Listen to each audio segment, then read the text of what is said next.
Welcome to our 20th video lesson. In this video lesson, we are going to look at C.P.E. Bach's terrific piece, Solfeggetto. And we're going to look at a few techniques that will help you play the music. The first technique will cover the measures 1 through 8 of the beginning of the piece. And we're going to look at some wrist movements and also look at a technique where one hand will be moving while the other hand is playing the music in the piece. So I'll start with that. Let me first play at a slower tempo the first 4 measures or so of the music.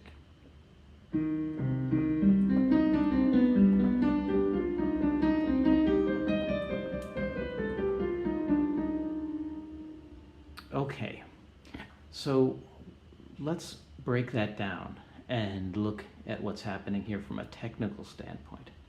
The first thing we want to do is place the third finger of the right hand on the E flat. Then for the next 3 notes, we're going to place the left hand under the right hand, like this. And we'll play the notes C, E flat, and G. So the first 4 notes of the piece will sound like this. Now, while the left hand is playing those 3 notes, the second note C, the third note E flat, and the fourth note G, the right hand will be moving towards middle C and getting ready to play middle C with the thumb. And then just walking down E flat, C, D rather, C, and then over with B natural.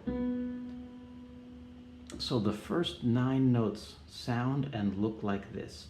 E flat with your right hand, then left hand, C, E flat, G. All the while you'll be moving your right hand up to middle C to play C, E flat, D, C, B natural.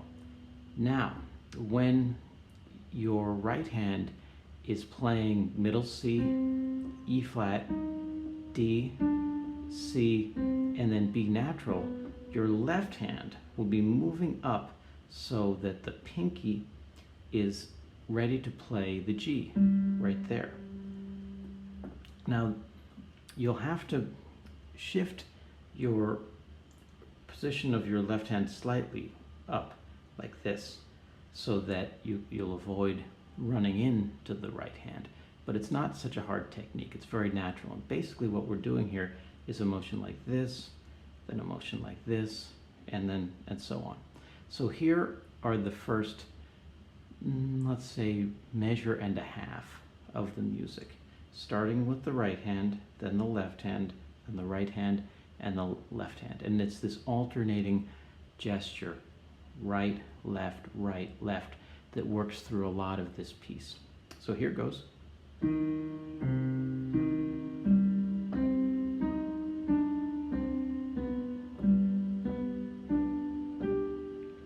You may have noticed I'm getting ready to play with the 5th finger of the right hand while the left hand is playing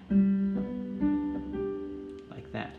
So it's a bit like juggling, if you've ever studied juggling, where the hands are always in a kind of slow motion in rhythm. So what we'll do with the second half of the second measure is just have the right hand walk down from G down to a D and play an E flat on the downbeat of the third measure. So it will be like this: G, F, E flat, D, E flat. So here we go. The first 2 measures plus the downbeat of the third measure.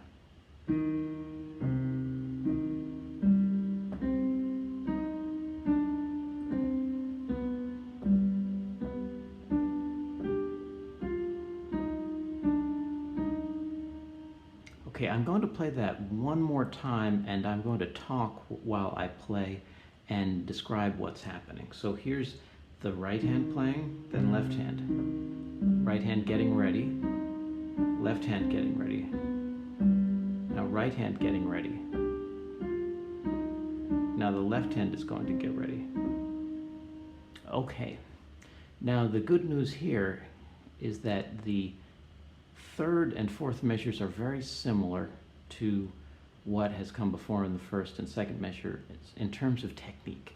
So the third measure starts off pretty much the same as the first measure, with the exception that we're one octave higher. So we're going to start with our right hand, third finger, on the E flat right above middle C. Then the left hand will play those notes C, E flat, G, and the right hand will play the C above middle C, and then E flat, D, and then C. So that whole measure looks and sounds like this.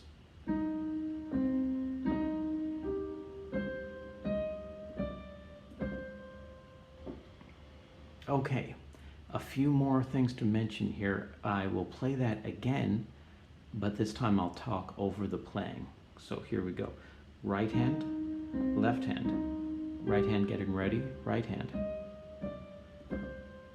Okay, now the end of this measure, or rather the fourth measure, is a little bit different than anything that's preceded it. So we're going to play the D, and then walk down C, B, A, G, and then over with the F, fourth finger, and then E flat, and then D, and then E flat.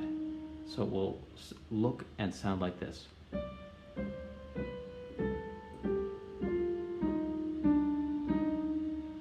Okay, so here it sounds, let's play now the third measure and the fourth measure together.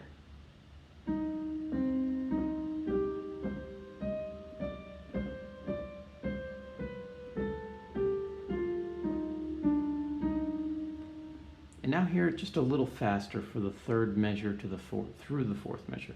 And once you get that moving, you may see how my wrist. Well, one more thing I should mention is that when we play the last 4/8 notes of the third measure, C, E flat, D, C, we're going to bring our hand, our right hand together, thumb and pinky like this, so that we can line up with the D. So I'll play that slowly a few times so have you see that.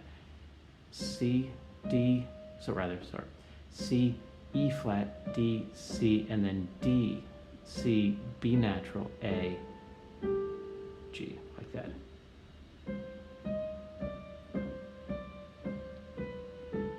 So what happens in this piece is that we are positioning the hand that is not playing in preparation of what it's going to play. And that will allow you to play this at a faster tempo, and you'll have anchor keys where you'll just zoom in right to a particular key, and it will be very comfortable and natural for the hands, very idiomatic for the piano. Now the good news is that the measures 5 through 8 are basically the same as measures 1 through 4, except that they are 1 octave higher. So instead of starting down here, you're going to start up here. Okay, let's look at a few more techniques that are used in the piece. Now we're going to jump ahead to measure 13.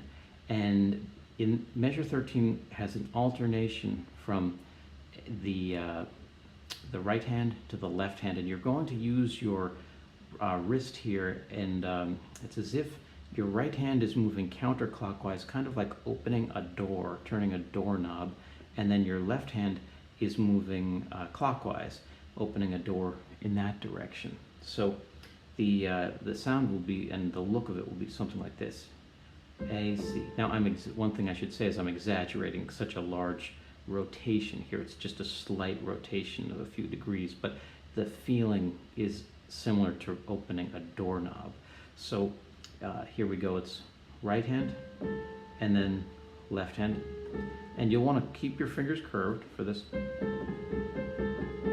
And And then what you should try to do is anticipate the notes of the next measure before you play them. So you're going to, in your mind, think that while you're at measure 13, that your destination for measure 14 will be E flat and C, and G and A, G natural and A, going from the G sharp and A from the previous measure. So,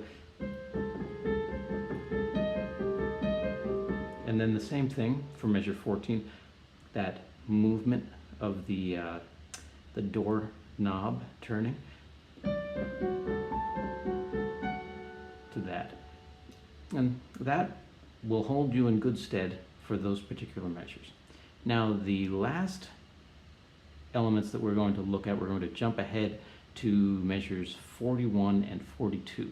And this is a very robust, kind of fun gesture that CPE Bach writes, and we're going to use the left hand on the first note of each group. So on the first beat of the measure, the third beat of the measure, for both of those two measures, measures 41 and 42. And we're also going to swing the left hand, keeping in mind our kind of like the doorknob action, like that. And the right hand is just going to have another turn, this counterclockwise turn, playing these chords. It's really an F minor chord walking down, and it sounds and looks like this altogether, this kind of whack, and I'm exaggerating these motions just so that you can see them on the video, but in your own playing you won't want to make such a large motion. That would not be effective, would be counterproductive to your playing. So just a small motion, but with the idea that you're kind of whacking the key like that.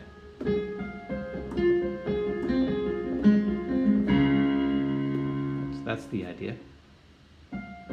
Right hand. One more time, right hand. And you might notice that I'm preparing those notes before I play them.